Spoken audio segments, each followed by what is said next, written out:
Good evening. Thanks for joining us on another edition of the news. We begin on a sad note in Limbe, Cameroon, from where it is observed that insecurity in the northwest and southwest regions is at its peak as schools are being targeted by armed men.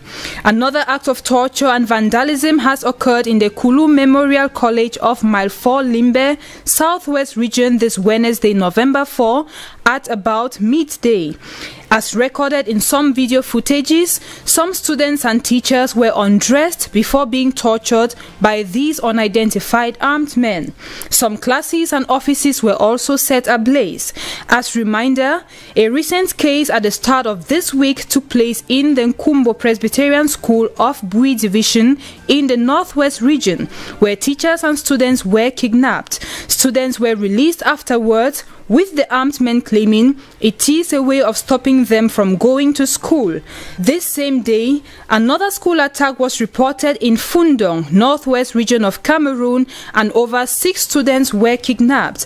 Another shocking event from which the country is still to recover is the killing of some 7 children from the Mother Francisca International Bilingual Academy in Fiango, Kumba of the Meme Division.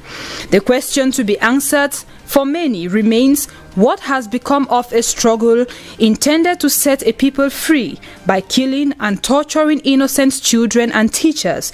Meanwhile, all they are looking for is giving and receiving knowledge essential for the development of every country, a situation calling on government and civil society actors to take concrete measures in solving the socio-political crisis ongoing in the 2 English-speaking regions of Cameroon.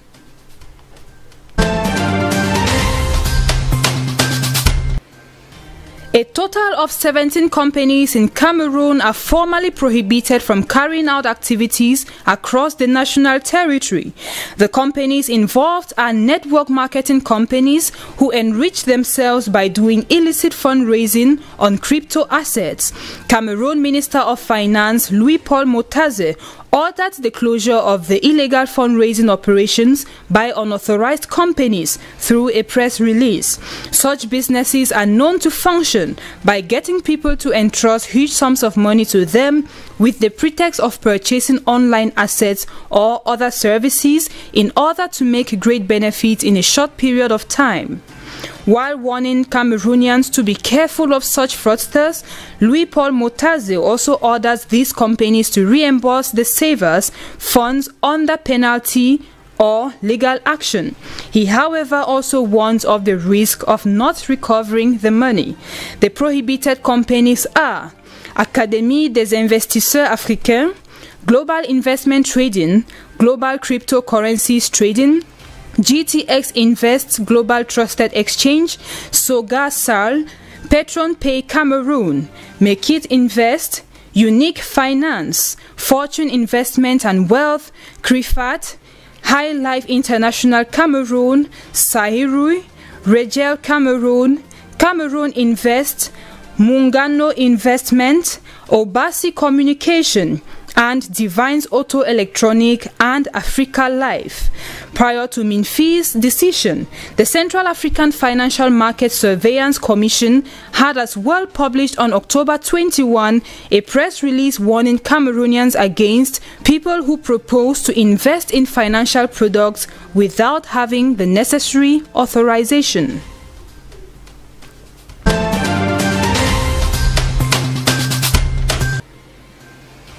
In health news, the government of Cameroon continues to caution citizens to keep on respecting coronavirus measures as infection rates of the pandemic continue to grow. This comes as the Ministry of Public Health reports 600 new cases of COVID-19 in 2 weeks in the country. A government communique signed by the Minister of Communication, spokesperson of the government, René Emmanuel Sadi, on November 2nd, insists that all the measures taken by the head of state to stop the propagation of the virus and protect the people are still in place, and all teams designed to work on COVID-19 detection and treatment nationwide are still operational. Cameroonians are therefore called upon to carry on with the wearing of face masks in public places, respect of social distancing, as well as the regular washing of hands. Recall that coronavirus is neither defeated nor eradicated in Cameroon nor in the world, so the strict respect of the measures in place are still necessary to prevent the spread of COVID-19.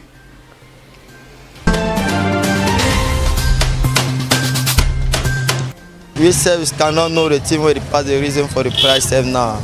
All money for Insta confused on marketplace. The price of eggs in Cameroon local markets has experienced an unexplained increase for weeks now. Vendors complain that they have been informed by poultry farmers about the increase, which has no justification, a situation which just few weeks back was not the case. As this vendor explains, a tray of eggs is now sold between 2,300 to 2,500 francs. A complicated situation for households and retailers like this storekeeper, who says they are now forced to sell an egg for 100 francs instead of 75 or 50 francs as before. The effect of the increase in price is also noticeable in the sector of cafeteria businesses, as this dealer explains that they no longer have customers as they are forced to increase the price of an egg at their own level so as to break even.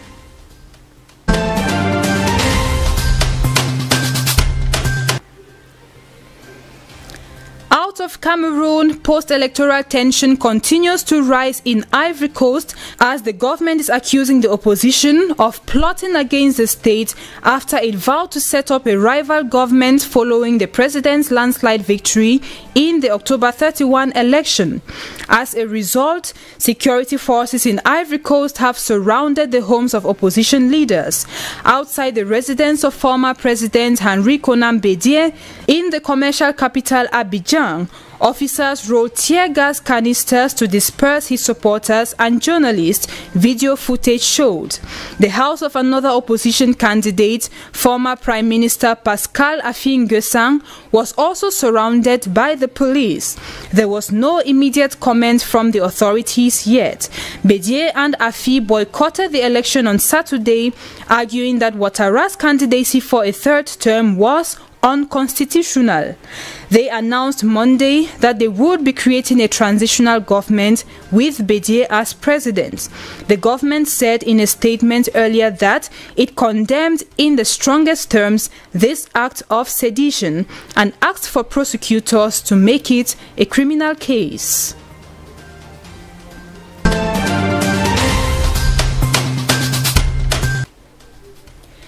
Popular Ugandan reggae singer and opposition presidential candidate Bobi Wine on Tuesday, November 3, said he was arrested, beaten and tortured by police. The 38-year-old musician turned politician, whose real name is Robert Kyagulanyi, was pulled by police from his car and thrown into a van after submitting his nomination papers to election officials in the capital Kampala, televised footage showed.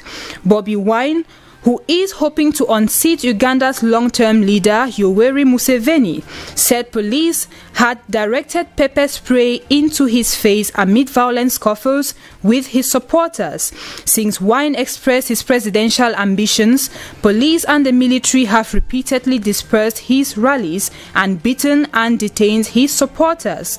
Critics say President Museveni, who has been in power for more than a third of the century since 1986, increasingly depends on the armed forces to assert his authority. Museveni was cleared to run in the elections on Monday, November 2, while the presidential elections are scheduled for February next year.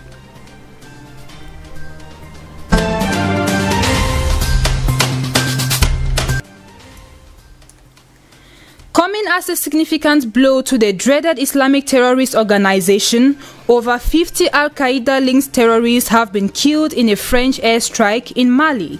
The operation is said to have taken place last Friday in an area near the borders of Burkina Faso and Niger, where government troops are struggling to dispel an Islamic insurgency. The French army has confiscated arms and ammunition. Almost 30 motorcycles were destroyed in the offensive. Meanwhile, Colonel Frédéric Babry, the French military spokesperson, also informed that 4 terrorists have been captured. Explosives and a suicide vest have been found, Babry told reporters, furthering that the terrorist group was preparing to attack an army position in the region. Referring to the French-led anti-jihadist Operation Barkhane, the French Defense Minister Florence Parly, who has earlier met Niger President Mahamadou Issoufou and Nigerian counterpart Issoufou Katambe before heading to Bamako, said the operation was launched after a drone detected a very large motorcycle caravan in the Three Borders area.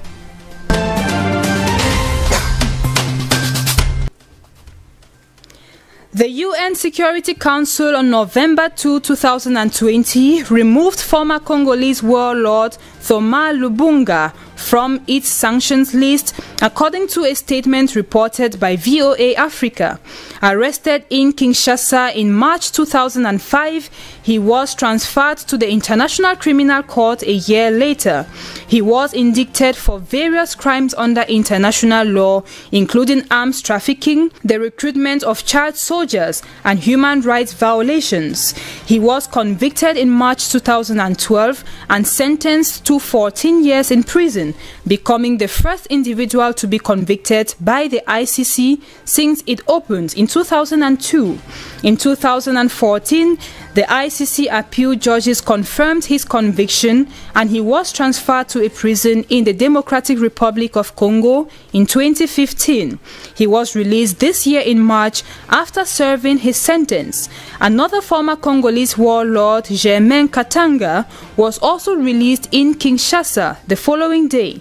The end of the UN sanctions allows the unfreezing of assets and the lifting of the travel ban. The 59-year-old was the president of the Union des Patriotes Congolais, one of the armed groups active in Ituri province in the early 2000s.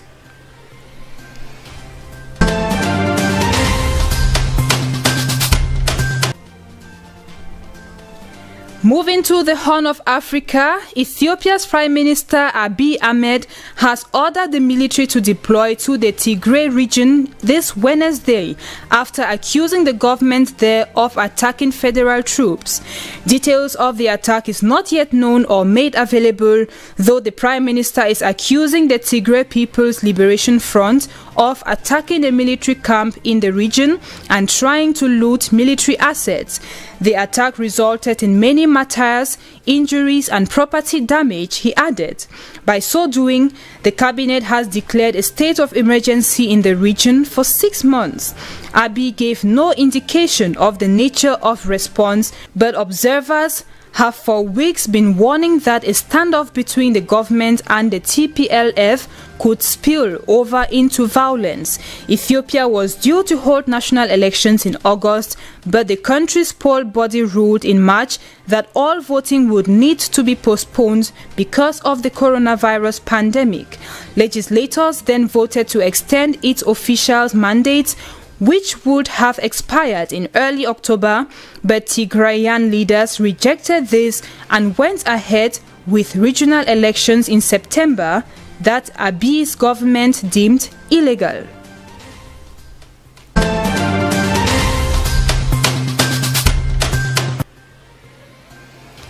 The Islamic State's terror group ISIS has claimed responsibility for the shooting attack that occurred in Vienna, Austria the previous night, leaving 4 dead and 15 wounded.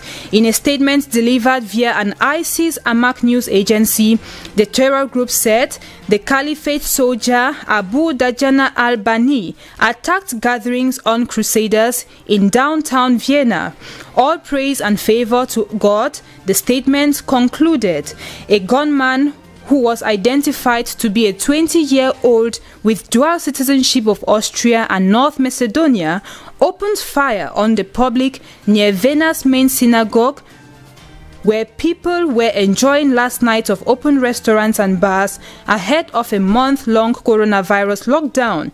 He had pledged allegiance to ISIS in an Instagram post hours before the rampage and used the name Abu Dujana al-Bani, Al-Bani signifying his Albanian origin. The young man had previously been sentenced to 22 months in jail in April 2019 for attempting to travel to Syria to join the Islamic State, but was released in December and deceived authorities by complying with a de-radicalization program. The police said the alleged perpetrator was shot and killed during the incident.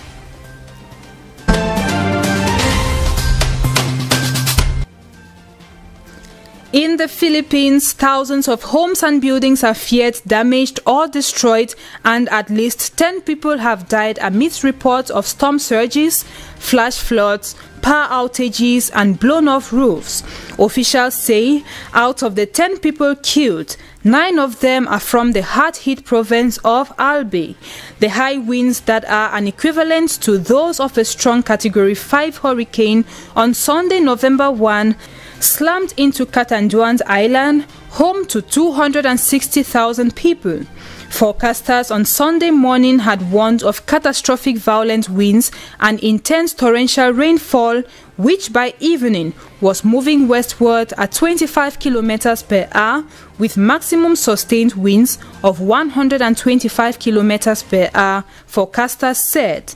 Considered to be one of the most powerful typhoons in the world this year, Goni has evoked memories of Typhoon Haiyan in November 2013, which left more than 7,300 people dead and missing, flattened entire villages, swept ships inland, and displaced more than 5 million in the central Philippines.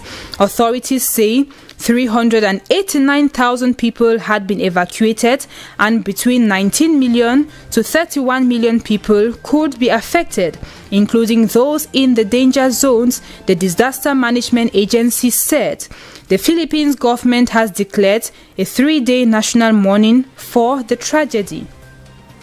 It is on that note that we end today's edition of the news on DBS TV. Thanks for watching, and do stay with us to have a lovely evening. Goodbye.